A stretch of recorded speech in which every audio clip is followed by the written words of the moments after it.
में ग्रुप 7 पढ़ना स्टार्ट किया था और उसमें मैंने आपको सिलेबस में ये बताया था कि 11.1 जो है उसमें सिर्फ फिजिकल प्रॉपर्टीज पढ़नी है, जिसमें हमें ये पढ़ना है कि जो हैलोजेंस हैं उनके क्या कलर्स हैं और उनकी वॉलेटिलिटी का ट्रेंड क्या है।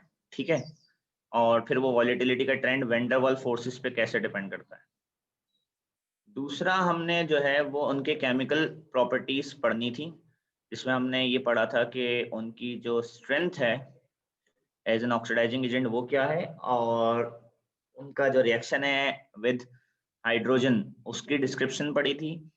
और फिर हमने उस हाइड्रोजन वाले रिएक्शन से जो कंपाउंड बना था हाइड्रोजन हैलाइड या हाइड्राइड्स, उनकी थर्मल स्टेबिलिटी देखी थी, कौन ज़्यादा आसानी से टूट जाता है दोबारा से और कौन देर से टूटता है, और उसकी वजह समझी थी in terms of bond energy. ये हमारा कल का टॉपिक था और as far as I remember मैंने आपको इसका पीडीएफ सेंड कर दिया था। तो ज़रा चैट में मुझे बताएं, मैंने इसका पीडीएफ आपको सेंड कर दिया था ना व्हाट्सएप पे, ग्रुप पे सब बच्चों को मिल गया था? अच्छा जी, गुड, मिल गया था। ठीक है, सो आज हम इससे आगे बढ़ेंगे। आज आपको दिख रहा होगा सीक्वेंस बड़ा क्लियर है। 11.3 आज का टॉपिक है। इसको अगर आप पढ़ें तो इसमें लिखा हुआ है सम रिएक्शंस ऑफ द हैलाइड्स। पहली बात है, हैलाइड किसे कहते हैं? हैलाइड ग्रुप 7 के आयंस को कहते हैं। क्लोराइड, ब्रोमाइड, आयोडाइड को कहते हैं हैलाइड। ठीक है, तो इसमें क्या पढ़ना है? Describe and explain the reaction of halide ions with number 1 aqueous silver ions followed by aqueous ammonia, number 2 concentrated sulfuric acid। ये जो दो पॉइंट्स हैं ये एक्चुअली हैलाइड्स को आइडेंटिफाई करने के तरीके हैं केमिस्ट्री में कि अगर आपको पता करना हो कि क्लोराइड आयन का टेस्ट परफॉर्म करना हो, ब्रोमाइड आयन का टेस्ट परफॉर्म करना हो और आयोडाइड आयन का टेस्ट परफॉर्म करना हो, तो आप ये दो तरीके यूज करते हैं। ये जो पहला तरीका है ये तो ओ लेवल में भी था एटीपी में, और आपके प्रैक्टिकल एग्जाम्स में भी यूज होता है ये पहला वाला तरीका जो है। दूसरा वाला तरीका थियोरेटिकल रहेगा पेपर 1 पेपर 2 की लिमिट तक, क्योंकि इससे जो गैसेस बनती हैं वो हार्मफुल हैं, इसलिए यूनिवर्सिटी स्टूडेंट्स तो उसको परफॉर्म करते हैं जिनका केमिस्ट्री के ऊपर थोड़ा कमांड होता है, और वो जैसे आता है थोड़े से जो केमिकल्स ऐसे होते हैं इनका डेंजर लेवल ज्यादा होता है, उनके साथ फिर वो हैंडलिंग करना जानते हैं उसकी, उन्हें तो ये परफॉर्म करने के लिए भी दिया जाता है। पर स्कूल लेवल में कंसंट्रेटेड सल्फ्यूरिक एसिड की परफॉर्मेंस नहीं कराई जाती। So let me take you to the topic. ये टॉपिक बहुत आसान है दोनों, बट इसमें बहुत ज्यादा आपको जो है ना इक्वेशंस को याद करना पड़ेगा। ये पहला टॉपिक है, वो ये है by using silver nitrate followed by ammonia. इसको थोड़ा सा समझ लें पहले। देखें, ये 1 2 और ये 3 लिखना भूल गया हूं मैं, इधर यहाँ 3 लिख देता हूँ, ये 1 2 और ये 3, ये 3 आपके पास रोज बनी हुई हैं। तो पहले मैं 1 पढ़ रहा हूँ पूरी। अगर आप हैलाइड आयन का टेस्ट परफॉर्म करना चाहते हैं, क्लोराइड आयन का टेस्ट, तो जिस टेस्ट ट्यूब में आपके पास क्लोराइड आयन है उसमें आप नंबर 1 डालें सिल्वर नाइट्रेट AgNO3, नीचे प्लस के बाद अमोनिया लिखा हुआ, उस पर हम बाद में आएंगे। अगर उस टेस्ट ट्यूब में क्लोराइड होगा तो फौरन आपको उसमें व्हाइट पीपीटी बनते हुए दिखेंगे। अच्छा, वो व्हाइट पीपीटी किसके होंगे? सिल्वर क्लोराइड के, AgCl के होंगे वो व्हाइट पीपीटी। क्यों होंगे? क्योंकि आगे रिएक्शन लिखा हुआ है। अगर टेस्ट ट्यूब में क्लोराइड आयन पड़ा हुआ है और आप उसमें सिल्वर नाइट्रेट डालते हैं, एक्चुअली नाइट्रेट का कोई रोल नहीं है इसमें, नाइट्रेट एक सोर्स है सिल्वर आयंस के, आपको सिर्फ Ag पॉजिटिव आयंस चाहिए थे, इसलिए आगे आयनिक इक्वेशन लिखी हुई है कि Ag पॉजिटिव और Cl नेगेटिव का रिएक्शन होगा और उससे AgCl सॉलिड बन जाएगा। इसके होंगे व्हाइट पीपीटी। अच्छी बात यह है कि यही रिएक्शन तीनों में हो रहा है। अगर मैं जल्दी से स्किप करूं अमोनिया को और 2 पे आ जाऊं, तो जब आपने ब्रोमाइड के साथ सिल्वर नाइट्रेट डाला तो आपको क्रीम पीपीटी बने, और वो सिल्वर ब्रोमाइड के आगे इक्वेशन वही है, सिल्वर के साथ अब ब्रोमाइड जुड़ रहा है। और उसी तरह अगर आप आयोडाइड में देखें तो येलो पीपीटी बने, और वो ऑब्वियसली सिल्वर आयोडाइड के येलो पीपीटी हैं। ठीक है, यहाँ पे दीज आर सिल्वर आयोडाइड के येलो पीपीटी। ठीक है, तो ये जो 3 इक्वेशंस हैं, आई होप आपको ये 3 इक्वेशंस समझ में आई होंगी। 3 इक्वेशंस, ये आपका ओ लेवल का कॉन्सेप्ट है। एटीपी में हम यही करते थे, ओ लेवल में एटीपी में क्लोराइड ब्रोमाइड आयोडाइड का टेस्ट सिर्फ सिल्वर नाइट्रेट से करते थे। ओ लेवल एटीपी में यही टेस्ट थे। ए लेवल्स के अंदर एक चीज आगे बढ़ा दी गई है, और वो ये है कि जब ये पीपीटी बन जाते हैं जिस टेस्ट ट्यूब में, तो उसी टेस्ट ट्यूब के अंदर आपको फर्दर एक्वस अमोनिया ऐड करना पड़ती है। ठीक है, सिल्वर नाइट्रेट डालने के बाद जो व्हाइट पीपीटी आएंगे सिल्वर क्लोराइड के, उसी के ऊपर आप एक्वस अमोनिया ऐड करोगे। तो फिर ये न्यू केमिस्ट्री के इसमें क्या हो रहा है, तो अभी हम जरा यहाँ से स्टार्ट करते हैं, जो मैं ग्रीन कलर से हाईलाइट कर रहा हूँ, यहाँ से अभी हम पढ़ना स्टार्ट कर रहे हैं। जैसे ही आप सिल्वर नाइट क्लोराइड के ऊपर व्हाइट पीपीटी के ऊपर अमोनिया डालोगे, तो व्हाइट पीपीटी डिसॉल्व हो जाएंगे, सॉल्युबल हो जाएंगे, और उसकी इक्वेशन आगे दी हुई है कि जो सिल्वर क्लोराइड सॉलिड है, नीचे देखें, नीचे सॉलिड लिखा हुआ है, मैं इसको जूम कर देता हूँ, वो आगे एक्वस हो रहा है, इसको मैं मिटा के थोड़ा साफ सुथरा सॉलिड लिख देता हूँ यहाँ पे। ठीक है, तो दिस इज सॉलिड, ठीक है, and then it becomes aqueous. तो ये इक्वेशन आपको याद करना पड़ेगी कि किस तरह अमोनिया उसको सॉल्युबल बना रहा है। अच्छी बात यह है कि ये जो क्रीम प्रेसिपिटेट है, जब इनके ऊपर अमोनिया डाली जाएगी तो वो पार्शली सॉल्युबल होंगे। पार्शली सॉल्युबल का मतलब है कुछ सर्टेन परसेंटेज डिसॉल्व हो जाएगी, कुछ डिसॉल्व नहीं होगी। तो ऊपर वाली इक्वेशन और नीचे वाली इक्वेशन देखें सेम है, ये वाली इक्वेशन देखें और ये वाली इक्वेशन देखें सेम है, बस यहाँ पर क्लोराइड है तो यहाँ पर ब्रोमाइड है नीचे वाली इक्वेशन में। वहाँ AgCl अमोनिया से रिएक्ट कर रहा है, यहाँ AgBr अमोनिया से रिएक्ट कर रहा है। प्रोडक्ट में सेम प्रोडक्ट, एक प्रोडक्ट सेम है, और एक में क्लोराइड रिमूव हो रहा है, एक में ब्रोमाइड आयन हट रहा है। बस फर्क क्या है कि ये कंप्लीटली डिसॉल्व हो जाएगा precipitate, white precipitate dissolves completely, ये कंप्लीट 100% डिसॉल्व हो जाएगा, और ये पार्शली का मतलब है 50% समझ लें, अप्रोक्सीमेटली ऐसी 50% डिसॉल्व होगा, 50% डिसॉल्व नहीं होगा। और आयोडाइड वाला जो है वो डिसॉल्व नहीं होगा, 0% डिसॉल्व होगा, मतलब अमोनिया डालने पर अमोनिया सिल्वर आयोडाइड को सॉल्युबल नहीं कर पाएगी, नो रिएक्शन, यहाँ नो रिएक्शन। तो अब मैं इसको जूम आउट कर रहा हूँ, और अब आप इस पूरे टेबल को एक दफा गो थ्रो करें, और कोई सवाल है तो पूछे मुझसे।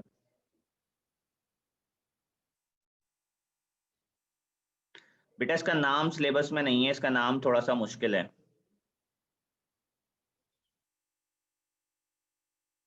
ये कॉम्प्लेक्स कंपाउंड है सिल्वर का, ये आप A2 में कॉम्प्लेक्स कंपाउंड्स पढ़ते हैं, अभी आपने सिर्फ इसकी इक्वेशन याद करनी है। ये इसके अंदर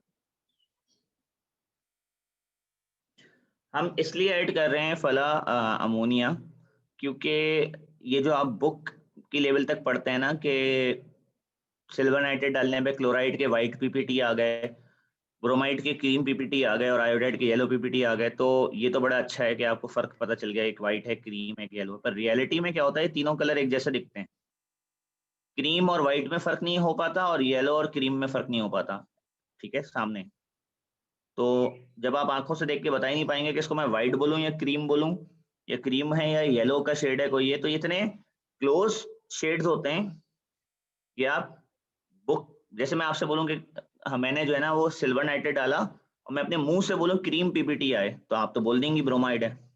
पर अगर मैं आपको एक कलर शेड दिखाऊं, मैं आपको नहीं बताऊं शेड क्या है, शेड आपने पहचानना है, और आप उस शेड की इंटरप्रिटेशन व्हाइट कर लें जबकि वो क्रीम हो, तो आप बोलेंगे क्लोराइड है, जो कि गलत हो जाएगा। और आप उस शेड की इंटरप्रिटेशन येलो कर लें तो भी गलत हो जाएगा, जबकि वो क्रीम था, आप आयोडाइड बोल रही होंगी। तो रियलिटी में जब आप सामने कलर्स देख रहे होते हैं उसमें फर्क होता है।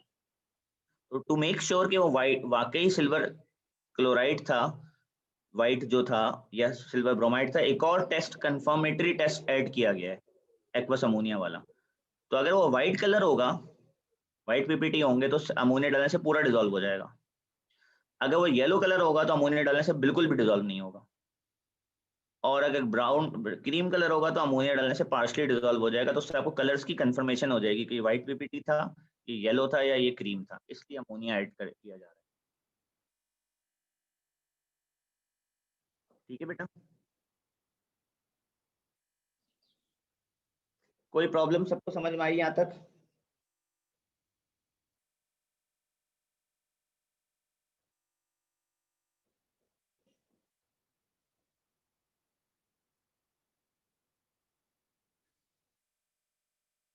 ठीक है, अच्छा जी, देन नेक्स्ट है कंसंट्रेटेड सल्फ्यूरिक एसिड। ठीक है, ये एक और तरीका है आपका ये पता करने का कि कौन सा आयन मौजूद है, बट इसमें ना बेटा जरा एक बात समझ के पहले, एक सेकेंड।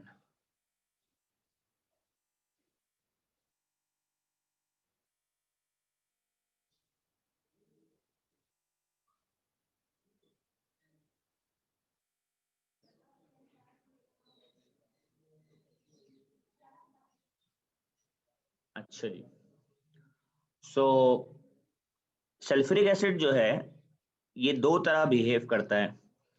पहले तो एज एन एसिड बिहेव करता है और फिर उसके बाद एज एन ऑक्सीडाइजिंग एजेंट भी बिहेव करता है। तो मैं दोनों को हाईलाइट करूँ कि इसकी दो इंपॉर्टेंट टर्म्स हैं। Sulphuric acid as an acid behave करेगा इस टेस्ट के अंदर, उसके बाद ये as an oxidising agent behave करने की कोशिश करेगा। पहले तो मैं आपको जल्दी से ले जाता हूँ। अच्छा, मैं इसका कलर शेड थोड़ा सा चेंज कर लेता हूँ। ऑक्सीडाइजिंग एजेंट वाला बिहेवियर है ना, उसको मैं ग्रीन कलर से बताऊंगा आपको, ठीक है। और जो इसका एसिड बिहेवियर उसको मैं येलो कलर से बताऊंगा। सबसे पहले तो वो हर एक के साथ एज एन एसिड बिहेव करेगा। जरा यहाँ देखें, जिस एरो के ऊपर मैं येलो साइन लगा दूं ना, समझे वहां ये एज एन एसिड बिहेव कर रहा है। ये इसने एज एन एसिड बिहेव किया है, यहाँ इसने एज एन एसिड बिहेव किया है, यहाँ इसने एज एन एसिड बिहेव किया है। और जिन एरोस के ऊपर मैं ग्रीन साइन लगा दूं वहां उसने एज अ ऑक्सीडाइजिंग एजेंट यानी कि रिडॉक्स रिएक्शन कर रहा है वो। तो ये तो आपको पहला डिफरेंस इक्वेशन में पता चलेगा। अब मैं आपको बताता हूँ होगा क्या। सबसे पहले क्या होता है कि अगर आपके पास कोई भी हैलोजन है, क्लोराइड है, ब्रोमाइड है या आयोडाइड है, ठीक है, इस दफा नोट करें तो उसके साथ सोडियम भी लिखा हुआ है, क्योंकि जाहिर सी बात है क्लोराइड कोई ना कोई सॉल्ट का पार्ट होगा ना। तो आप मैग्नीशियम लिख दें, MgCl2 लिख दें, उससे मतलब नहीं है, हमें Cl पे फोकस करना है। तो जब आप सल्फ्यूरिक एसिड डालेंगे ना, क्लोराइड ब्रोमाइड आयोडाइड में, तीनों में एक ही टेस्ट हो रहा है। NaCl में सल्फ्यूरिक एसिड डल रहा है, NaBr में सल्फ्यूरिक एसिड डल रहा है, Na में सल्फ्यूरिक एसिड, तीनों में आपने सल्फ्यूरिक एसिड डाला। सबसे पहला रिएक्शन ये होगा कि वो जो Cl है वो सल्फ्यूरिक एसिड से रिएक्ट करके इसमें कन्वर्ट हो जाएगा, HCl में। इसी तरह जो Br है वो इस सल्फ्यूरिक एसिड से रिएक्ट करके कन्वर्ट हो जाएगा HBr में। और वो जो आयोडीन है वो इस सल्फ्यूरिक एसिड से रिएक्ट करके कन्वर्ट हो जाएगा हाइड्रोजन आयोडाइड में। सबसे पहले तो आप इन तीन इक्वेशंस को पढ़ें जिनको मैंने ब्लू हाईलाइट किया, तीनों सेम है। इन तीनों में एक ही प्रोडक्ट बन रहा है, NaHSO4 NaHSO4 NaHSO4, और साथ में HBr Hi और HCl बन रहा है। और इन एरोस को मैंने येलो हाईलाइट कर दिया क्योंकि इनमें ये बिहेव कर रहा है, इसको हम कहते हैं it is behaving as an acid only. इस वक्त ये एज एन एसिड बिहेव कर रहा है, ठीक है। एसिड ये तब बिहेव कर रहा होता है जब इसका सल्फर का ऑक्सीडेशन नंबर चेंज ना हो रहा है। यहाँ सल्फर +6 में है, प्रोडक्ट में भी सल्फर +6 में है। जब तक सल्फर का ऑक्सीडेशन नंबर चेंज नहीं हो रहा सल्फ्यूरिक एसिड के अंदर पूरी इक्वेशन में, तो ये एज एन एसिड बिहेव कर रहा है, ठीक है। यहाँ पे भी सल्फर का ऑक्सीडेशन नंबर +6 है, बाद में भी +6 है। इसके अलावा अगर आप क्लोराइड का ऑक्सीडेशन नंबर देखें तो वो -1 है, प्रोडक्ट में भी -1 है। यहाँ पे ब्रोमाइड -1 है, यहाँ पर भी ब्रोमीन -1 है। इसी तरीके से यहाँ पे आयोडीन -1 है और यहाँ पे भी आयोडीन -1 है। तो सबसे पहले क्या होता है कि जब आप किसी टेस्ट ट्यूब में सल्फ्यूरिक एसिड डालते हैं तो पहला रिएक्शन वो करता है एज एन एसिड, और एसिड की तरह बिहेव करके वो H हाइड्रोजन हैलाइड्स प्रोड्यूस करता है। तो मैं यहाँ लिख रहा हूँ, पहली बात कि आपने अपने ध्यान में ये बिठाना है कि, एक second, when H2SO4 is added to a test tube containing a halide, ठीक है, it behaves as an acid first। तो वो पहले एक एसिड के तौर पे बिहेव करता है, फॉर्म्स HX, तो वो HX फॉर्म करेगा। तो अगर आपके पास NaX है और आप उसमें H2SO4 डालते हैं तो यहाँ पे वो एज एन एसिड बिहेव करता है पहले, और यानी यहाँ पे ये चीजें कंफर्म है, NaHSO4 प्लस HX फॉर्म होता है, ठीक है। Then H2SO4 try to oxidize HX to X2। फिर उसके बाद वो कोशिश करता है कि वो HX को ऑक्सीडाइज कर दे हेलोजन में by behaving as an oxidizing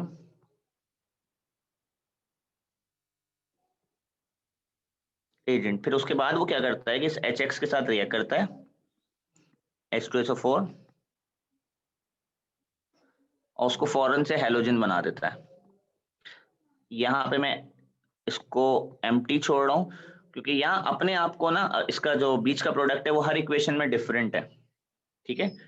ये जो इक्वेशन है ना ये बहुत इंपॉर्टेंस रखती है, जहाँ पे इसने अपने आप को as a redox reaction show किया है। यहाँ पे इसने एज अ रिडॉक्स रिएक्शन, ये रिडॉक्स है रिएक्शन। तो बेसिकली अब आपने इस पैटर्न पे सोचना है कि 2 स्टेप्स पे सोचना है।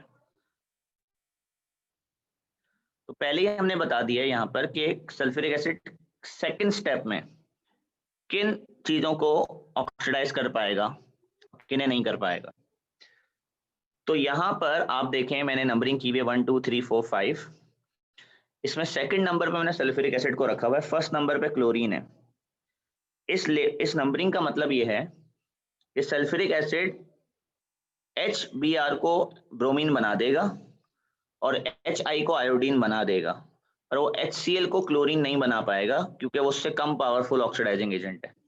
यहाँ मैंने पहली लाइन में लिखा हुआ है this means sulphuric acid can not oxidise chloride to chlorine. Chloride मतलब HCl to chlorine as it is less powerful oxidizing agent than chlorine, but it can oxidize HBr to bromine and HI to iodine क्योंकि वो उनसे ज्यादा powerful oxidising agent है। इसलिए क्या होगा, पहली इक्वेशन देखें। पहली इक्वेशन है पूरी इस पूरी रॉ को एक साथ कंप्लीट पढ़ें। आपने NaCl के अंदर सल्फ्यूरिक एसिड डाला, आपको व्हाइट फ्यूम्स दिखे, वो व्हाइट फ्यूम्स HCl गैस के हैं। क्यों? क्योंकि जब सल्फ्यूरिक एसिड ने पहली दफा एज एन एसिड रिएक्ट किया और HCl बनाया तो फिर फर्दर कोई रिएक्शन नहीं हुआ, मजीद कोई रिएक्शन नहीं हुआ। सल्फ्यूरिक एसिड सिर्फ एज एन एसिड बिहेव कर पाया उसके साथ, और कोई रिएक्शन नहीं कर पाया, क्योंकि पहले ऊपर मैंने बता दिया है कि वो HCl को क्लोरीन नहीं बना सकता क्योंकि वो उससे कम पावरफुल है। पर आगे ऐसा नहीं होगा। अब अगर जब आप नीचे वाले को ऊपर वाले से कंपेयर करें NaBr और H2SO4 को, तो NaBr का जो पहला रिएक्शन है नंबर 1 वो तो ऊपर जैसा ही है, बस Cl की जगह समझे Br लिखा हुआ उसमें, बिल्कुल वही रिएक्शन जो येलो कलर से मार्क हुआ है। पर जैसे ही HBr बनेगा, तो यहाँ मैंने पॉइंट लिखा हुआ है after reacting as an acid with Br negative H2SO4 then then start to react again as an oxidising agent with HBr। फिर वो उसके साथ as an oxidising agent behave करना शुरू हो जाता है। और फिर इस रेड कलर से जो इक्वेशन लिखी हुई है इसमें देखें सबके ऑक्सीडेशन नंबर चेंज हो रहे हैं। Br -1 से 0 हो रहा है, यानी कि उसकी ऑक्सीडेशन हो रही है। वहां जो मैंने इक्वेशन में अंडरलाइन छोड़ दिया था एक पार्ट, वो अंडरलाइन ये बन रहा है यहाँ पे। और H2SO4 6+ से 4+ जा रहा है, मतलब उसकी खुद की रिडक्शन हो रही है, और जिसकी खुद की रिडक्शन होती है वो आपका ऑक्सीडाइजिंग एजेंट होता है। तो क्योंकि ब्रोमीन गैस बनी है तो ब्रोमीन गैस का कलर होता है ब्राउन, ब्रोमीन गैस का कलर होता है ब्राउन वेपर्स। तो इसलिए आपकी ऑब्जर्वेशन में ब्राउन वेपर्स हैं, ठीक है। तो पहले तो ये 2 इक्वेशंस बताएं मुझे समझ में आई कि पहली इक्वेशन में सिर्फ HCl बन के क्यों रुक गया, और दूसरी इक्वेशन में HBr नहीं बनकर आगे ब्रोमीन क्यों बन गया, ये बताएं। समझ में आई सबको? कोई सवाल यहाँ तक है तो पहले पूछें।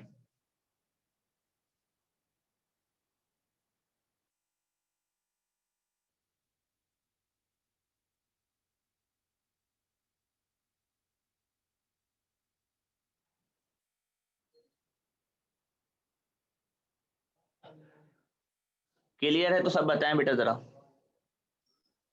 जी H2SO4 एक्सिस में होगा। जी नासिर भाई क्या बात समझ नहीं आई पहले वो बताएं, पूरा तो दोबारा एक्सप्लेन एग्जैक्टली नहीं किया जा सकता, अपना क्वेश्चन बताएं क्या नहीं समझ में आई बात। माइक अनम्यूट सर करें। ये इसने पहले HBr बनाया और फिर सिर्फ Br बनाया, ये चीज समझ में नहीं आई कि एक ही पहले उसने एक एज एन ही एसिड बिहेव रिएक्शन। किया है, जब उसने HBr बनाया तो किसी का भी ऑक्सीडेशन नंबर चेंज नहीं हुआ है। यस। सल्फर का पहले बाद में दोनों में +6 है और ब्रोमीन का दोनों में पहले और बाद में -1 है, तो इसे हम कहते हैं कि वो पहले एज एन एसिड रिएक्ट करता है। पहले वो सोडियम सॉल्ट को हाइड्रोजन हैलाइड में मतलब हाइड्राइड में कन्वर्ट करता है सबसे पहले। ये 2 स्टेप में रिएक्शन, पहला रिएक्शन हो गया येलो वाला। उसके बाद वो कोशिश करता है कि वो जो HBr का -1 है उसको ऑक्सीडाइज करने की कोशिश करता है, पर वो मजबूर है इस स्ट्रेंथ टेबल के हिसाब से। जो अपने से नीचे वालों को तो ऑक्सीडाइज कर सकता है, अपने से ऊपर वाले को ऑक्सीडाइज नहीं कर सकता। तो ये जो HCl बना था वो इसको ऑक्सीडाइज नहीं कर सकता था, क्योंकि H2SO4 के पास इतनी पावर नहीं है इस टेबल के हिसाब से, टेबल आपने याद रखना है। और पर वो क्योंकि ब्रोमीन से ज्यादा पावरफुल है इसलिए वो एक और रिएक्शन करता है, नीचे जो रेड कलर से लिखा हुआ है नीचे वाला रिएक्शन है, उसमें सबके ऑक्सीडेशन नंबर चेंज हो रहे हैं। वो Br-1 को 0 बना रहा है, ब्रोमीन बना रहा है, और उसको वो अपने आप को खुद वो सल्फर +6 से +4 कर रहा है। ये तो मैंने आपको पहले ही डिफाइन कर दिया था ना कि उसने करना ही यही है, उसकी जो समरी है, टॉपिक की समरी यही है कि सबसे पहले वो क्या करेगा भाई कि वो एज एन एसिड रिएक्ट करके इस X को HX बनाएगा, उसके बाद वो इस HX को X2 बनाएगा। 2 स्टेप में काम करेगा, पर ये X2 बनाने के लिए उसको उससे ज्यादा पावरफुल ऑक्सीडाइजिंग एजेंट होना चाहिए, वरना नहीं करेगा। ठीक है, पर इसमें कंडीशन अप्लाई, यहाँ पर इस पॉइंट के ऊपर यहाँ पर कंडीशन अप्लाइड है। और कंडीशन ये है कि उससे ज्यादा पावरफुल होना चाहिए तो करेगा, वरना नहीं करेगा। ठीक है, ये बात समझ में आ गई नासिर भाई? Yes sir. अच्छा, नेक्स्ट और लास्ट आयोडीन के साथ वो क्या करेगा। पहला रिएक्शन तो सेम है, पहला रिएक्शन देखें, पहला रिएक्शन वही है जो सबके साथ है। जो दूसरा रिएक्शन है ना, ये यहां से लेके यहां तक वाला, ठीक है, ये रिएक्शन जो है ये सेकंड में काउंट होंगे सारे, ये सब साथ में हो रहे होंगे। इसमें आप सिर्फ इस पे फोकस करें सबसे पहले कि हर एक में आयोडाइड के साथ क्या हो रहा है, वो आयोडीन बन रहा है, iodide converting into iodine, iodide converting into iodine. जो सल्फ्यूरिक एसिड ने करना था सेकंड स्टेप में कि आयोडाइड को आयोडीन बनाना था, वो उसने हर एक में बनाया है, हर एक में वाटर बनाए। तो हर एक में अगर फर्क आ रहा है तो सिर्फ किस में फर्क आ रहा है, उसके अपने रिड्यूस प्रोडक्ट में। पहले में वो अपने आप को SO2 बना रहा है, दूसरे में वो अपने आप को सल्फर बना रहा है, तीसरे में वो अपने आप को H2S बना रहा है, और तो कोई फर्क नहीं है, बाकी तो इक्वेशन पूरी सेम है तीनों की तीनों। यह बताने का मकसद ये है कि सल्फर जब अपने आप को रिड्यूस करता है तो उसके पास ऑप्शन होता है कि अपने आप को +6 से +4 में रिड्यूस करके SO2 बनाए जैसे पहले इक्वेशन में है, या अपने आप को +6 से रिड्यूस करके 0 में लेके जाए यानी कि सल्फर बना दे, या अपने आप को +6 से रिड्यूस करके H2S-2 तक ले जाए। तीनों उसके रिड्यूस्ड फॉर्म है।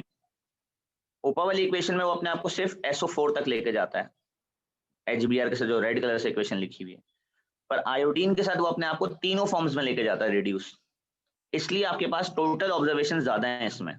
इसमें क्या क्या ऑब्जर्वेशन है, इसमें ये जो आयोडीन वेपर है ना, आयोडीन, आयोडीन का कलर होता है इसका, आयोडीन का कलर होता है, इसका कलर होता है पर्पल वेपर्स, इसके पर्पल वेपर्स होते हैं आयोडीन के। ठीक है, तो सबसे पहला कलर तो पर्पल वेपर्स आ गए। उसके बाद ये जो आयोडीन सॉलिड बना है ना, sulphur, sulphur solid, sorry, sulphur solid yellow colour का सॉलिड होता है, इसलिए येलो सॉलिड भी ऑब्जर्वेशंस में लिखा हुआ है। और तीसरा ये जो H2S गैस बनी है इसकी बहुत बैड स्मेल होती है। ठीक है, तो इसकी एक बैड स्मेल आपको ऑब्जर्व होती है, इसकी बैड स्मेल होती है, इसकी आपके पास बैड स्मेल होती है। ठीक है, और सल्फर सॉलिड बनता है। जी, ऑल थ्री हैपन साइमल्टेनियसली, बिल्कुल तीनों साथ में होती हैं, इसलिए मैंने इन तीनों को कंबाइनली 2 बोला है कि तीनों साथ में होती हैं रिएक्शन। तो जिस टेस्ट ट्यूब में आयोडाइड होगा, अब इस तरह समझें कि जिस टेस्ट ट्यूब में क्लोराइड होगा ना, उसमें सल्फ्यूरिक एसिड डालेंगे, एक ही काम होगा, व्हाइट फ्यूम्स बनेंगे। जिस टेस्ट ट्यूब में ब्रोमाइड होगा, उसमें सल्फ्यूरिक एसिड डालेंगे, एक ही काम होगा, ब्राउन या ऑरेंज वेपर्स निकले। पर जिस टेस्ट ट्यूब में आयोडीन होगा ना, उसमें आपने सल्फ्यूरिक एसिड डालो, तीनों काम होंगे। उस टेस्ट ट्यूब में पर्पल कलर के वेपर्स बनेंगे, येलो कलर का सॉलिड बनेगा और बहुत बैड स्मेल होगी उस टेस्ट ट्यूब में से। तो ये तीनों ऑब्जर्वेशन आपको मिलेंगे।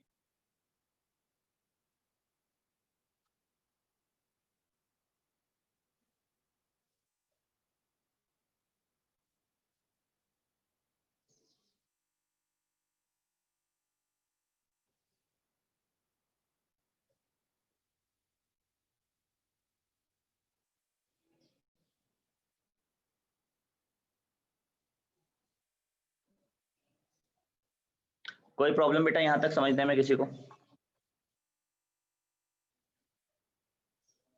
क्लियर है सबको?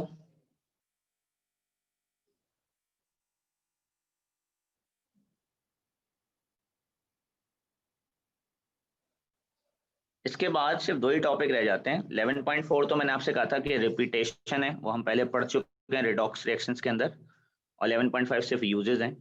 11.4 में आपने पढ़ना है कि अगर आप क्लोरीन का रिएक्शन NaOH से कराएं और क्लोरीन वो कोल्ड हो तो क्या रिएक्शन होगा, हॉट हो तो क्या रिएक्शन होगा, और उन रिएक्शंस को आप रिकग्नाइज करें एज डिसप्रोपोनेशन रिएक्शन, उन रिएक्शंस को आप रिकग्नाइज करें एज डिसप्रोपोनेशन रिएक्शंस। तो वो मैं आपको भी पढ़ा रहा हूँ, तो ये तो आपका एक काइंड ऑफ रिकैप है, क्योंकि ये हम टॉपिक पढ़ चुके हैं ऑलरेडी। और जो 11.5 हैं, they are just some uses of halogens, ठीक है, uses of halogens and their compounds, जिसमें आपने पढ़ना है कि chlorine in purification of water इस्तेमाल होती है, एनवायरमेंट सिग्निफिकेंस पढ़नी है आपने, PVC, bleach, refrigerants, aerosols, hydrogenated hydrocarbon, ये सारी चीजें आपने 1 by 1 पढ़नी है। तो let's go to disproportionation reaction first. ये दोनों डिसप्रोपोनेशन रिएक्शन है, इन्हें जरा गौर से देखें। मैंने आपको ये बताया था रिडॉक्स रिएक्शन के अंदर कि अगर आप NaOH का रिएक्शन क्लोरीन से कराएं, तो अगर NaOH कोल्ड हो तो NaClO बनता है, जिसको सोडियम क्लोराइड 1 कहते हैं। ये भी एक ब्लीच है। ये आपके घर में जो रॉबिन्सन ब्लीच आता है ना, कपड़ों में डालने के लिए डिसइंफेक्टेंट या फर्श वगैरह साफ करने के लिए, वो है। उस बॉटल में, रॉबिन्सन ब्लीच की बॉटल में ये होता है सोडियम क्लोराइड 1। और अगर आप हॉट NaOH से रिएक्ट कराएं तो सोडियम क्लोराइड 5 बनता है। ये डिसप्रोपोनेशन रिएक्शन इसलिए है क्योंकि इसमें क्लोरीन का ऑक्सीडेशन नंबर देखें, 0 से -1 गया है और 0 से +1 गया है पहली इक्वेशन में, और दूसरी रिएक्शन में इक्वेशन में वही क्लोरीन 0 से -1 और फिर 0 से +5 गया है। ये जो ClO नेगेटिव है, इन्हें ऑक्सो एनाइंस भी कहा जाता है, इन्हें ऑक्सो एनाइंस भी कहते हैं, generally speaking these are called oxo anions. तो ये तो रीकैप है, आई होप आपको इसमें कंफ्यूजन नहीं होगी। तो आपने टेस्ट वगैरह के लिए अपना को प्रिपेयर भी किया होगा मिड ईयर के लिए, तो आपको आता है, बट यूजेस आपके लिए नए हैं। तो पर ये अच्छी बात है कि यूजेस वही हैं जो O लेवल में थे। तो सबसे पहला यूज है कि chlorine is used in purification of water, और ये इक्वेशन भी हमने रिडॉक्स में पढ़ी थी। रिडॉक्स में मैंने ये इक्वेशन आपको पढ़ाई थी कि जब आप क्लोरीन को पानी में डालते हैं तो क्लोरीन का ऑक्सीडेशन नंबर 0 से माइनस है और फिर +1 होता है। ये भी डिसप्रोपोनेशन रिएक्शन है। तो ये जो हाइपोक्लोरिक एसिड है या क्लोरेट 1 एसिड है, इसको क्लोरिक 1 एसिड कहते हैं, HOCl को, ये बैक्टीरिया मारता है, ठीक है, ये बैक्टीरिया मारता है, ठीक है, पानी में जाके। इसके अलावा आपने O लेवल्स में 2 कंपाउंड पढ़े होंगे ऑर्गेनिक केमिस्ट्री में। एक का नाम था PVC, पॉलीविनाइल क्लोराइड, और एक का नाम था टेफ्लॉन।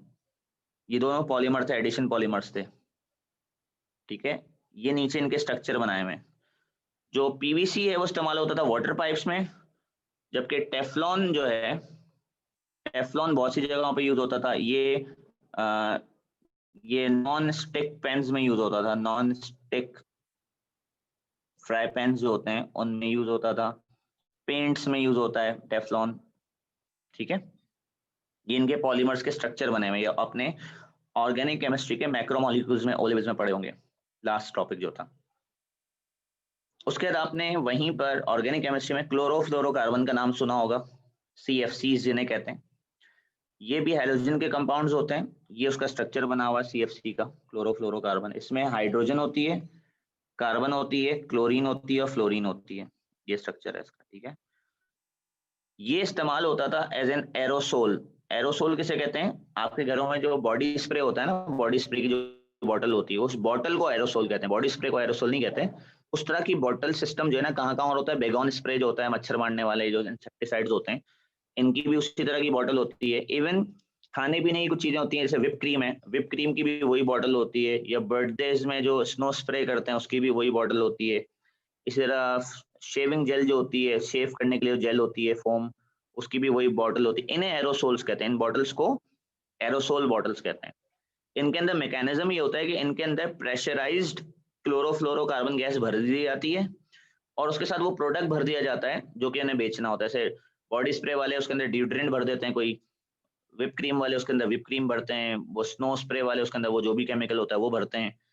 तो जब आप बटन दबाते हैं तो हाई प्रेशर गैस बाहर के लो प्रेशर की तरफ जब जाती है तो ये कैरियर गैस होती है, अपने साथ जो भी साथ में भरा हुआ होता है उसको बाहर लेकर आ जाती है। ये इसका काम होता है, ठीक है। तो ये एरोसोल के तौर पे यूज होते हैं। और आपके जो फ्रिज AC वगैरह होते हैं उनमें भी ये इस्तेमाल होती है, तो वहां ये कहलाती है रेफ्रिजरेंट गैस। पर अब इस पे बैन लग गया, और बैन लगने की वजह ये है कि हमें बाद में पता चला कि जब ये गैस, आपने तो बॉडी स्प्रे इस्तेमाल कर लिया, ये गैस बॉटल से बाहर आ गई, बाहर ये हवा में जब जाती है ऊपर, तो सनलाइट की वजह से इसका जो कार्बन क्लोरीन बॉन्ड है ना वो ब्रेक हो जाता है, ठीक है। कार्बन क्लोरीन बॉन्ड ब्रेक होता है, क्यों? और ये बॉन्ड ब्रेक होने से इससे क्लोरीन के एटम बनते हैं। जो क्लोरीन के एटम हैं वो फिर बाद में ओजोन से रिएक्ट करते हैं, ये O3 ओजोन कहलाती है। This is ozone, O3। उसको वो ऑक्सीजन में कन्वर्ट कर देते हैं, तो उससे ओजोन लेयर खराब होना शुरू हो जाती है। तो उससे जब हमें ये बात पता चल गई तो अब हमने नए कंपाउंड जो बनाए, नए कंपाउंड में से हमने क्लोरीन हटा ही दिया, क्योंकि ये प्रॉब्लम क्लोरीन कॉज कर रहा था। इसलिए नए कंपाउंड्स का नाम है फ्लोरोकार्बन्स।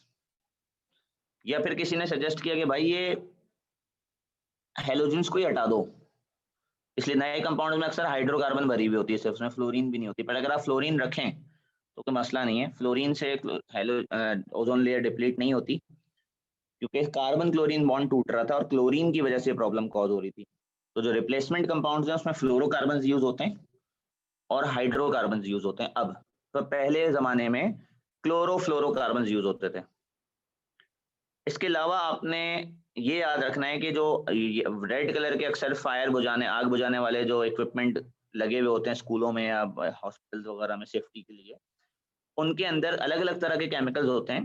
पर फायर एक्सटिंग्विशर्स में अक्सर ब्रोमो अल्केन्स यूज होते हैं। ब्रोमो अल्केन का मतलब हुआ ये कंपाउंड, कार्बन एक जगह ब्रोमीन कम से कम, हाइड्रोजन हाइड्रोजन हाइड्रोजन, ये ब्रोमो अल्केन्स कहलाते हैं।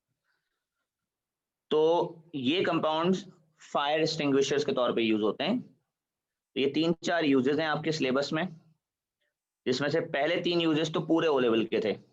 ये वाला भी ओ लेवल में था यूज, क्लोरिफ, ये वाला भी ओ लेवल में था, ये वाला भी ओ लेवल में था, ये सब चीजें ओ लेवल में थी। सिर्फ एक नई चीज आपने पढ़ी है कि ये फायर एक्सटिंग्विशर्स के तौर पे यूज होते हैं, दिस इज न्यू, ये आपने AS लेवल में पढ़ा है। बाकी तो सब आपने यूजेस ओ लेवल में देखे हुए हैं। So with this it marks the end of this chapter. आपने क्या करना है, इन नोट्स से इसको पूरे को रिकैप करना है, रिवाइज करना है, बुक से इसको पढ़िएगा, ठीक है। इस सब के पेपर 1 आपके पास है, तो पेपर 1 जो है उसके सॉल्व्ड आंसर्स मैं आपको अभी सेंड कर रहा हूँ।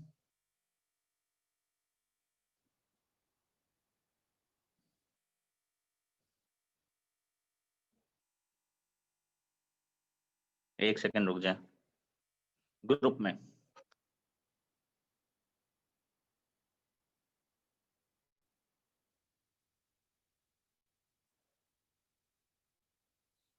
जी ये आपके सॉल्व,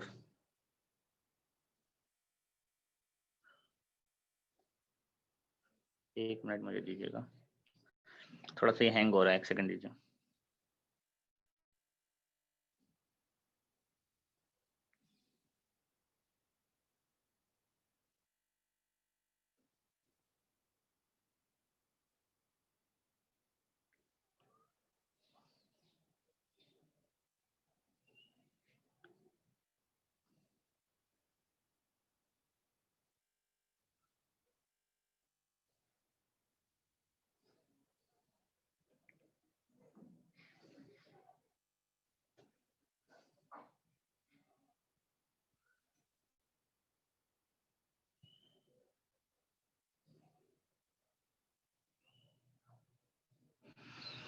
ठीक है, ग्रुप 17 के क्वेश्चन जो है जरा ये सेव हो रहे हैं मेरे पास, फिर मैं आपको ग्रुप में सेंड कर रहा हूँ। आप लोग कहाँ गए? A section A.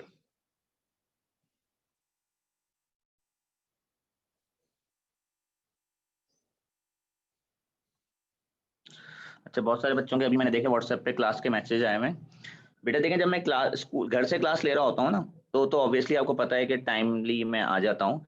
But school से जब हम ऑनलाइन होते हैं तो कम से कम 10 मिनट का मार्जिन ध्यान में रखा करें। एक क्लास जब क्लास से निकल रही होती है तो बहुत सारे बच्चे सवाल पूछ के जा रहे होते हैं, कभी कभार रूम चेंज करना होता है, वहां जाके लैपटॉप ओपन करना होता है, इंटरनेट कनेक्शन स्टेबल करके, ईमेल खोलकर, उसके अंदर ईमेल ढूंढकर जिसमें आपका लिंक पड़ा हुआ है उस ईमेल को खोलकर, फिर जूम स्टार्ट होता है तो फिर सेटअप लगता है, इन सब में टाइम लगता है। ठीक है, तो आज कुछ A2 के स्टूडेंट्स रुक गए थे, उन्हें कुछ क्वेश्चंस पूछने थे, तो उन्हें क्वेश्चंस बताने के बाद फिर मैं ऑनलाइन हुआ, तो थोड़ा सा टाइम लगेगा। क्लास लाजमी हर वक्त हर दिन होगी, अगर नहीं होगी तो वो आपको पहले पता चल जाएगा, थोड़ा सा आपको वेट करना पड़ेगा।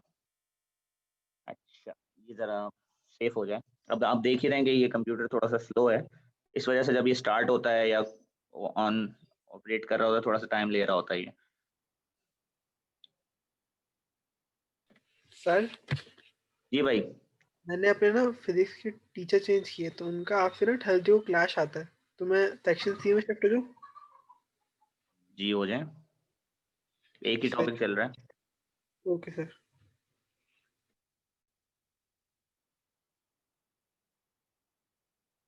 Group questions group 17। अच्छा ठीक है, ये मैंने अभी आपको भेज दिया है डॉक्यूमेंट। क्लियरली बता देंगे एरोसोल है क्या, मतलब बॉटल है या उसके अंदर का कुछ गैसेस? एरोसोल उस बॉटल को कहते हैं, एरोसोल स्प्रे, तो उसके अंदर गैस जो भरी हुई होती है वो क्लोरोफ्लोरोकार्बन भरी हुई होती है। ठीक है,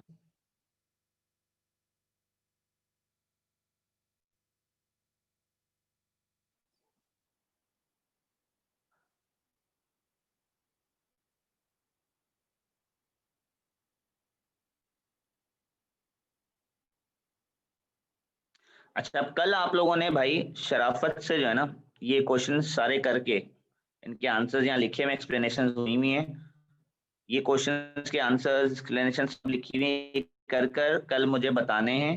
तो जो आपसे सॉल्व नहीं हो रहे वो फिर मैं आपको एक्सप्लेन करूंगा। लीव क्वेश्चन छोड़ दें, वो क्वेश्चन छोड़ दें, ठीक है, बाकी सारे करने हैं क्वेश्चन। आपने बहुत ज्यादा MCQ हैं, आज जान मारे। ठीक है, आज का ये केमिस्ट्री का होमवर्क है, ये मुझे कल सॉल्व चाहिए सारा। कल ये सर मैं कौन से छोड़ने? एक्सप्लेन करूंगा। जिस पे मैंने लीव करके लिखा हुआ, लीव लिख दिया है, बाकी जिस पे कुछ नहीं लिखा हुआ अटेम्प्ट करना है। 97 MCQs हैं, सॉल्व वो हुए हैं जो मुश्किल हैं, आसान वाले सॉल्व ही नहीं हुए, वो बच्चों से डायरेक्टली हो जाते हैं। मुश्किल वाले सॉल्व हैं, अगर मुश्किल वालों का सोल्यूशन देखकर भी समझ में नहीं आए कल आपने मुझसे पूछना है। ठीक है, और जैसे ये लिखा हुआ है ना, देखो 77 के ऊपर R लिखा हुआ है, 78 के ऊपर R लिखा हुआ है, 60, ये रिपीट है, मतलब ये क्वेश्चन पहले आया हुआ है, रिपीट हो गया दोबारा से क्वेश्चन ना, तो रिपीटेड क्वेश्चन भी आप छोड़ सकते हैं, आपको दिख जाएगा कि रिपीटेड है। तो 97 MCQs हैं टोटल, ये कल आपने क्लास में लेकर आना है सॉल्व करके।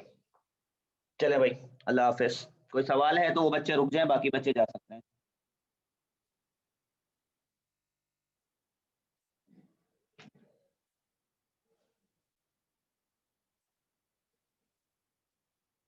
जी बेटा, ये ज्यादा ही है, अब काम करना है, ज्यादा काम करना है इखलास भाई, ज्यादा ही तो काम करना है आपने। अब मेहनत करें, अल्हम्दुलिल्लाह 2-3 घंटे का काम है, करें, लगाएं आज 2-3 घंटे।